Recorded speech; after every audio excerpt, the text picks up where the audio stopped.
Sup, friends? Today I'm talking about this Stratocaster. This is a 2010 custom shop, and I got this out here at Wildwood Guitars. So there's kind of a cool story behind this.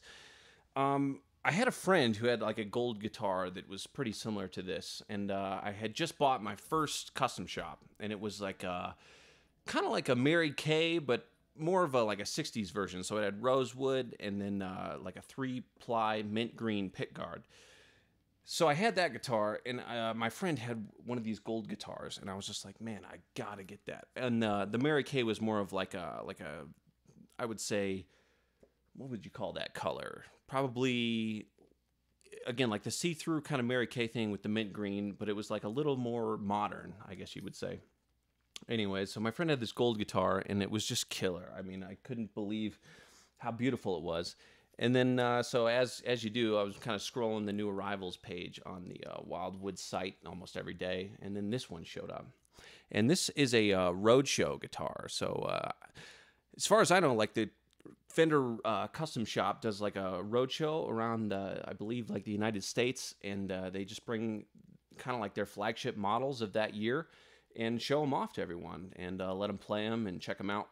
So I think there's a limited number of these that were built, and yeah, 2010 Custom Shop Roadshow. It doesn't say how many of them there were, but there's very few as far as I know.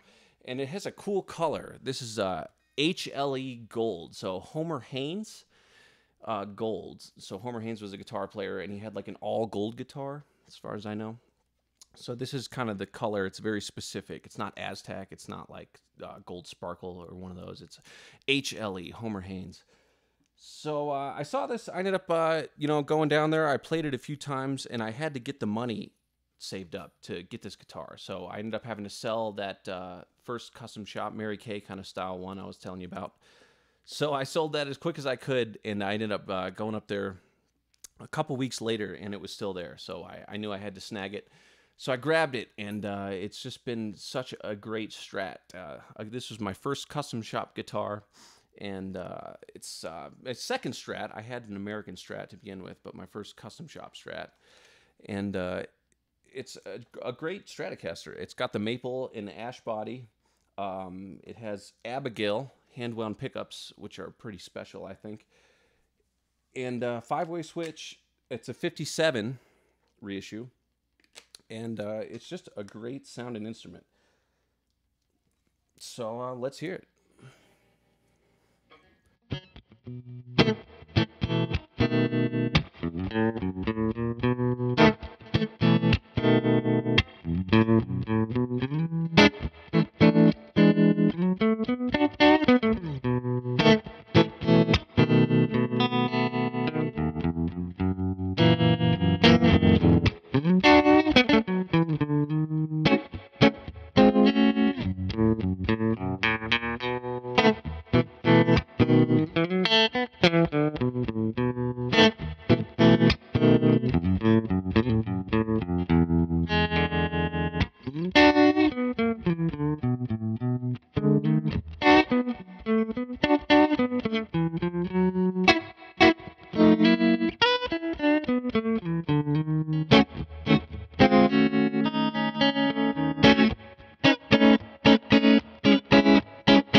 So I got that tremolo running. I'm going through a 66 vintage Deluxe Reverb, my favorite amp. You guys can check out some of my older videos if you want to hear about that thing. I just got the new speaker. It's been doing me pretty good. But yeah, so I've never been like a Strat guy. I was always kind of a Gibson guy. The first guitar I had was a SG. It was like a SG faded at the time, humbuckers and everything. And then I got that American Strat. You know, I was listening to a lot of Jimi Hendrix, as we all do. And, you know, Clapton in his older stages was playing that. Jeff Beck, everyone seemed to be playing Strats that I was listening to at the time. But I've always had a hard time with Strats. I've always had some trouble. I guess it's because I feel like they're kind of thin. So let me know what you think and who your favorite Strat players are.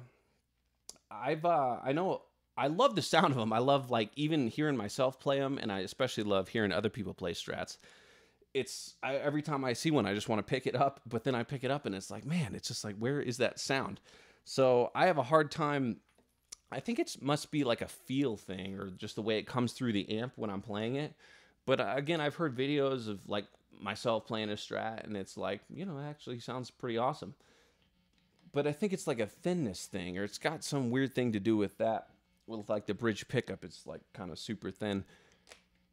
But there's nothing like a Strat. Like, you cannot not have one, because if you need that sound, you're never going to get it from any other kind of guitar. You have to have a Strat for that Strat tone, as you do with most guitars. But like Gibsons, you can kind of get away with it. Like, you know, SGs, Les Pauls, kind of similar. But Strats, it's like a whole unique thing. So let me know if you feel the same way, or if you think Strats can do it all, or what you're thinking about. But yeah, thanks for watching, everybody. If you like the channel, subscribe and like the video. Appreciate it. It really helps me out. We're getting up there. And thanks for watching. We'll see you in the next one.